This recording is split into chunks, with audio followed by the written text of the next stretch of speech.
Welcome, everyone. This is Coffee with a Journalist. We're actually drinking coffee today. This is Yes, we rare, are. Nicole. I'm so glad. I'm so glad we rescheduled it to this time. I'm Beck Bamberger.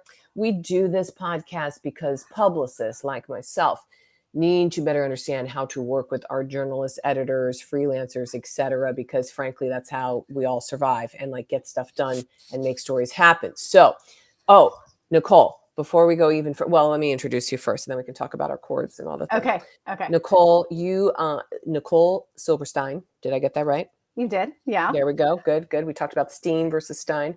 Is the editor-in-chief at Retail TouchPoints, covering all types of retail news. We will get into it. Nicole, though, we are both chords girls. Yes, I was saying I was really gratified to see that you yes. didn't, and you weren't going to judge me for No. being kind of old school with my corded headphones. I don't think it's old school. It's called work school, as in it works because Exactly. pods and other, I'm sorry, because trust me, I'm in tech. I have tried all the things. I will try I'm the early adopter curve person, all the things. But if it does not work, then I do not use. That's just hard stop for me. And work consistently. The thing about this is that I know it will work every time. And I don't have to worry about fumbling around at the beginning of something like this, trying to get the connections, the Bluetooth, whatever. So we're cool school, I would say. Are. Old school, cool school. Work school, as in it works. I'm going with that. All right, Nicole. Tell us first, and I often ask, what is the media outlet you're covering? So Retail TouchPoints. Give us your overview of it.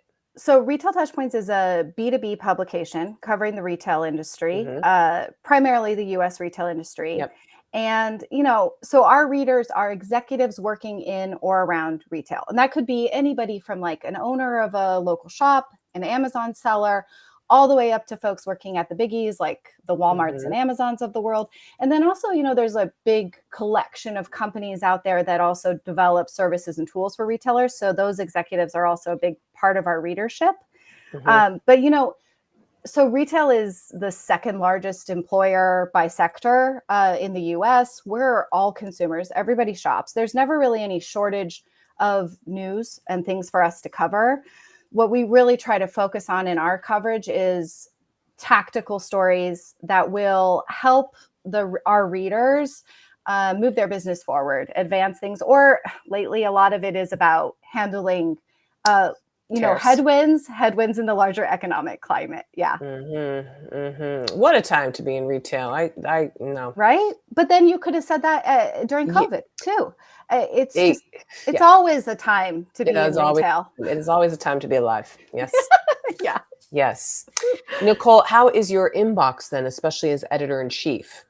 All right. So I am a zero inboxer. I did not know that I was this thing. I didn't know the term for it until I listened to your show. But I'm 100% just a natural born zero inboxer. I can't stand to have unread emails in my business inbox. My professional, your personal? Go up to I'm like, oh, sorry. Yeah, my personal could go up to the thousands, but professionally, I'm checking every half hour. Yeah. It doesn't mean I respond immediately. Exactly. But it's the key of the unread. The unread is the important part. Yes. And just making sure you're not missing anything urgent, exactly. I think is part of it. But also just knowing that you have that one thing constantly under control. Yes. I think it is a control thing. And for people who love the control, it's it's so satisfying to be zero. It's at zero. Yes. Especially because there's so much you can't control. And this you can. It is one of those things where you're in my little world, I can control this thing. Yes, yeah, exactly. So for you, when we talk with editors, deputy editors, and people kind of in charge, you're getting pitches from PR people. You're getting pitches probably from contributors, freelancers. Then you have your staff, you're managing, you're sending them to do the stories and stuff. So how do you organize accordingly? Well, the first thing is reading everything. Okay, you do read everything. No, I mean, scanning everything, right? Just staying on top of the inbox. We do news and then we do longer term features. So, we'll spend a good portion, the first half of our day is just what's happening out there and what are we going to choose to cover. And that's coming through the inbox, but also scanning what's happening out in the world as well. So that's a lot of just conversation with the internal team, and resource management. And then for the larger features, it has a lot to do with like what just pings our gut, something that's interesting. There's quite a few competitors in this space. There's a number of publications out there that cover this industry. I mean, it's a huge industry. There's room for everybody. So when something comes through that sounds different, that you haven't seen before, or is hitting on a topic that people are really interested in hearing about right now, but in a different way, those are the kinds of things that we'll flag and say, who thinks this sounds interesting to write up. Okay. And how often are you doing a team huddle? On a daily basis? You do a couple times a day? Every morning. But that's just kind of like chatting over messaging. And then we have like a bigger editorial meeting where we sit on camera together okay. To talk about probably like bigger themes, like things we should be pursuing. Yeah. Okay, good. What about for people who are pitching you as freelancers? They want to write for you. Is there another department or something that handles that? Nope. That comes to us. Yeah. Yep. That all comes to us. And we have byline columns too. So we have a lot of folks who want to run something that they've written. So I'm kind of like the primary initial filter for all of it. And it all centers on my inbox. It's all the inbox. Okay. So that's another question that we have usually at our like short form questions of like, oh, do you want to get a DM or anything else? The overwhelming response now, especially today, because there's just so many other places, is like, no, it better be in my inbox or nowhere else. I don't want to get it on LinkedIn. I don't want to see it on a text. I don't want to get it on a signal. I don't want to get it on a tweet. I don't want it where are you with that? I mean, I don't mind LinkedIn. I prefer inbox, but I don't mind LinkedIn. Yeah. Everywhere else, I feel like in our world today, we kind of have to draw lines. The technology blurs everything. And, like my personal social media is for my personal life. My phone is also mostly for my personal life. I don't really want to get like text messages about work. But LinkedIn is fine too. I've actually had a lot of great connections on LinkedIn. Sometimes that email, my email is not hard to track down, but sometimes, it can be a faster route. Yeah. Perfect. Okay. Yeah. Good. How about pitches you have loved of late, Nicole? Did you bring one? Tell us. I pulled up a few because there's one that has stuck with me, and I was like, I have to share this one. It all starts with the subject line, right? That's what gets you to open the email and just listen. I'm going to pull this one up for you. Perfect. Listen to the subject line. So good. Meet the Robin Hoods of retail, a 65-year-old third-generation family-owned closeout business. I mean, the Robin Hoods of retail. I just thought I'm definitely going to read alliteration. It has a good thing. So that touches on what we've been hearing more and more on here is just write the subject line almost like the headline or like the headline in a sense. Because you're like, oh, yeah, I could use that. You need the right, it is very much like a headline, like make it interesting, but get the right keywords in there, because I do also, a lot of times, if I can't get to something right away, I'll end up having to search my inbox. And if the right keywords aren't in that subject line, I can't find your email anymore. Exactly. So that's another big thing that's emphasized on here so often is the inbox is used as like the personal repository for pitches, like your own Google. Yeah. And so you need to be able, Ooh, what sources are you looking for as of late? Right now, it's a lot of people who can talk about the supply chain and tariffs, which is a really niche subject. And for us too, we do try to, we want sources who don't have kind of skin in the game. So they're not going to be pitching their own services. Yeah. That can be kind of hard in some of these niche industries. Yeah. So give us an example. Like you would love a professor of economics who specializes in tariffs and trade. Exactly. From NYU. Or right? Professors are great. Or an analyst who is just deeply immersed in supply chain and everything happening there. But sometimes, and the people at these companies are often great interviews. So sometimes, we blur that line a little bit, especially if it's somebody who's been around long enough. Like they've been doing this for 30 years. They know their stuff. And there's always kind of that caveat of like, this is not a sales pitch though, right? Like we're going to talk nuts and bolts, industry tactics. Good. Who else? What do you mean? Like Who else? experts we're Expert looking wise, for? yeah. Source wise, yeah. I don't know if we I mean, did a all that. lot of what our readers like is they like to hear from the leaders at the big retailers about how they're thinking and what they're doing. It's not always easy to get those folks to be really open and candid. You know, there's a secret sauce element, like you don't necessarily want to share everything that you're behind the scenes. But I think we're always interested in speaking to executives operating at the really highest levels of this industry, because people across the spectrum want to hear how they're thinking, what they're considering. There's so much happening too, just like on the digital side of retail right now. So, you know, we're always looking for those kinds of folks who are willing to candidly share with their colleagues what's up, you know? What about your day-to-day, Nicole? Because you were just mentioning, you get to inbox zero, you're checking it every half an hour. That sounds good and everything. You want to keep your personal life personal. Yes, okay.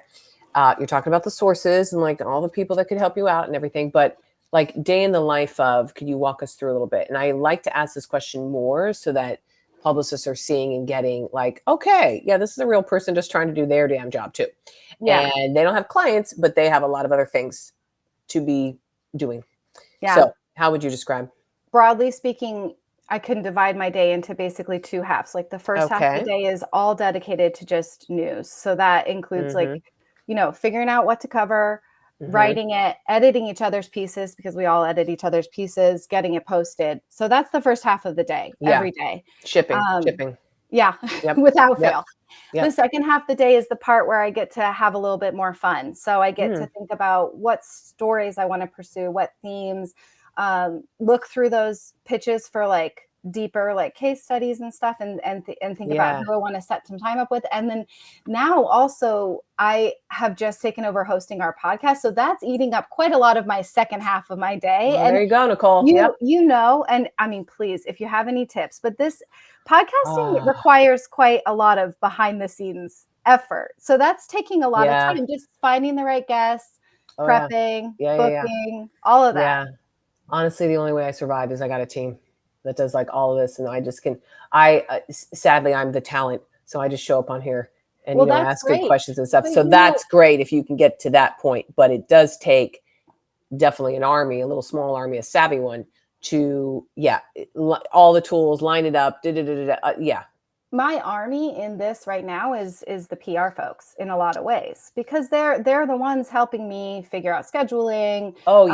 Topics. Yeah. You know, they've been really, I mean, I'm always grateful. I'm always grateful for PR people. I mean, we gotta clip that right there. That's gonna be on, that'll be on our LinkedIn. We're a small team, and we couldn't do what we do without the work that they do, and that's never been clearer than going into this podcast thing too.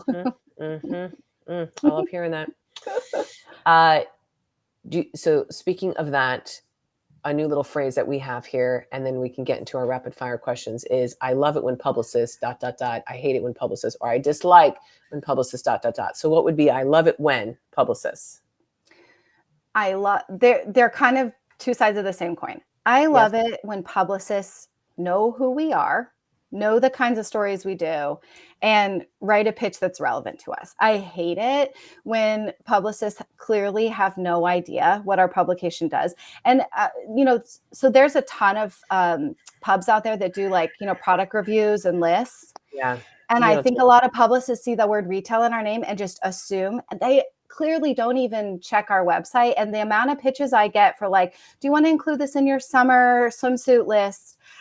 That I just immediately delete. It's annoying to me, but I always also think like, what a waste of their time, because this is not a fit for us at all. I'll never even read the email. I also love it when publicists I love it when publicists follow up. because again, like you don't always respond as quickly as you maybe intended to. Mm-hmm. After 3 though, like it's No, I've definitely made a no. point to not respond. So you don't bother. You're wasting your time at that point. Exactly. We do have a question on the follow-up, number of follow-ups. Okay, before we get lastly to like that rapid fire question and stuff, there's something more that's been chatted about or on it, just percolating around everything that we're touching and doing right now is just on the AI front. Are Yeah. you all using AI? Are you scared about it, etc.? I think Personally, it we might be a different are. question, So yeah. our parent company is definitely pushing us to try it out in a number of arenas. Okay. So and I have tried a number of these tools for like basic news stories. I find them total. Can we cuss on this? But Sure. they're terrible. They're total shit for Yes. like actually writing a story. I've found Yes. I success know. in using them to help me with like variations on headlines, like coming up with something just a little bit better, or at least getting the juices flowing. Mm-hmm. Writing marketing copy for stuff like for the Mm-hmm. podcast, Mm-hmm. they're helpful for that. Mm-hmm. But at least in my experience, I'm not scared about them taking my job yet. I think there's too much of intuition and just like conversation that Yeah. happens on the human side that these tools can't replicate. I am excited for the human analog revolution. This has been a big thing I've been saying. I You know, feel, let's hope, no one, I was listening to this on the New York Times today, where like, no one wants to be on an interview with the AI bot, right? even though you sent in a resume that was AI fluffed. And so that's how you got in. It's like AI just battling other AI. So I Right. feel that there will be this tremendous and beautiful renaissance. And like, let's meet in person. Let's talk about relationships. I think that there will be a huge revolution in just like events, in person, Yeah. collaborations. And so if you're in hospitality or in events and stuff, like what a time to be alive for that. Because how else are you going to build trust and authenticity? Also, you can't teach taste, Nicole. No, you You can't. can't teach taste. I don't believe. I think you're totally right. I just heard on the radio this morning that there's been this surge in art school applications, and they were like, "Why? That's What weird." exactly? The economy Yes. is flailing. The worst thing to do would be to go into like an art, career. And they were saying it's because they think this younger generation is really just repelled by their screen Oh, heavy yes. life and is looking in their future as they look forward toward something that's more tactile and interpersonal. So that gave me a lot of hope this morning, actually. Oh, I love that. I love. There was something in Melinda Gates' new book that came out, and she was just talking about raising her kids and stuff. And the point was, just because we can doesn't mean you should. Yes. Just because you can, in her case, it was like, just because you can rent the yacht for $1 gazillion doesn't mean you should. And I think this is a lot in the AI thing. Just because we can do this, it doesn't mean we should. Perfect example of this, and Yes. highly recommend checking this out. There's this guy on Instagram who does Bob Ross impressions, Oh my but God. doing AI prompts. Oh, fun. And he is just tongue in cheek. Like, just because you can, it doesn't mean you should. I mean, if you want to laugh, you got to check out this guy's videos. They're hilarious. Yeah. Oh God. Well, Nicole, let's finish up here with our little rapid fire questions here, just to get those all done. Let's see what we say. Video or phone interview? Video, 100%. Especially in this time and age. It's been a revolution for me in speaking to people. There's just so much, remember like the conference call days? I don't know why anybody would want to go back to them. The talking over each other, like, oh, are you there? Oh, wait, I think, God, horrible, horrendous. 100% video. Bullet points or paragraphs and pitches? I like a combo. I need like an, intro, and then some bullets. Okay. Short or long pitches? Medium. Medium. I need enough meat to know what I'm getting into, but I don't need you to write the story. Yes. Images attached or a Dropbox zip file? I don't care, as long as you give me the images when you pitch, especially if it's a more news focused thing. Because you know, you don't want to, time is money. You don't want to wait That's to right. have to request. That's right. That's right. Yes, I know. Then the back and forth and the thing and it's just. And it holds up the whole story. And then, you know, Yeah, no. it's the afternoon. All right. We already talked about email being a space. Okay, so we're good. Yeah. We talked about multiple follow-ups. No more than, what did you say, 2? No more than 2? I could go to 3. I think that's aggressive even. Okay. So then directors or creative subject lines. It sounds more like you want to direct, but it has to hook you. Yeah. Yeah. I would say, you know, that perfect SEO combo of like, give me the elements I need, but also make it interesting. Exactly. Okay. And then press release or media kit. Do you have a preference? Press releases I find useful. Media kits if I need it all. I'll either track it down or request it. Gotcha. Great. Nicole, is there anything else more that we can promote, tout, celebrate for you? Your podcast, perhaps? Well, yeah. I mean, if you are at all interested in the world of retail, just, you know, check us out. The podcast is Retail Remix. Podcast. You know, it can still be fun. Again, like I said, everybody's a shopper. So some of this stuff, even though it's for a business audience, I find really interesting just also as a consumer hearing from people who work at the companies I love. Yeah. Also, you're almost up to 250 episodes. This is no little thing you started yesterday. I know, but I'm only in this like latest season. So yeah, it's been around for a while. It's just new that I'm the one doing it. Well, that's great. Hey, I was just talking to someone about how like there's different seasons in life and stuff. And so sometimes we're in the seasons. Oh my God. Is this my podcast season? Is that what you're saying? Yes, you're in your season of your podcast era. Yeah. Love it. Nicole Silberstein. Did I get Very right? Good. Very good. Amazing. Both sides spot on. There we go. She's editor-in-chief at Retail TouchPoints, everybody. Do not send more than 3 follow-ups and help her with the podcast because now she's the star. Oh, thanks, Nicole. This was really fun.